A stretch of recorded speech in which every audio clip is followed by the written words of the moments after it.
पुढची बातमी आहे ती शीतल तेजवानीच्या संदर्भातली। पुण्यामध्ये जे कथित जमीन गैरव्यवहार प्रकरण गाजलं त्याच्या अनुषंगाने बावधन पोलीस शीतल तेजवानीसह तिच्या कार्यालयामध्ये तपासणीसाठी पोहोचले।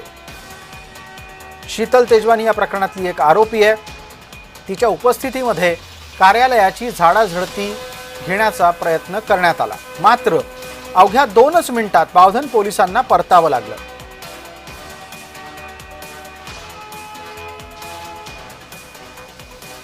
आत्ताच्या घडीला जो तपशील आपण पाहतोय तो बावधन पोलिसांना आलेल्या आव्हानांचा आहे। शीतल तेजवानीला घेऊन तिच्या कार्यालयाची झाडाझडती करण्यासाठी बावधनचे पोलीस पोहोचले होते, मात्र त्यांना तिथं फारसं यश आलेलं दिसत नाही। आमचे सहकारी प्रतिनिधी अविनाश परभत आता आपल्यासोबत जोडलेले आहेत। अविनाश, 2 मिनिटात पोलिसांना का परतावं लागलं?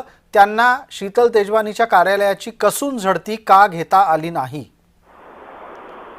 हा, शीतल तेजवानीला घेऊन बावधन पोलीस जे आहे ते पिंपरीच्या त्याच्या ऑफिस जवळ जे आहे तिथे आले होते, परंतु त्याच्या ऑफिसचं जे आहे ते किल्ल्या ह्या उपलब्ध झाले नाही। त्यामुळे पोलीस जे आहे ते घेऊन पुन्हा तिला 2 मिनिटातच लगेच घेऊन गेलेले आहे। परंतु आता जे आहे बावधन पोलिसांनी जे आहे शीतलवर आपला फास जो आहे तो आवळलेला आहे, परंतु आता 2 मिनिटात अवघ्यात गेल्यामुळे आता पुन्हा बावधन पोलीस पुन्हा तिला त्या कार्यालयात कधी घेऊन जातात हे पाहणं तितकंच महत्त्वाचं असणार आहे। धन्यवाद अविनाश या सगळ्या तपशिलाच्यासाठी।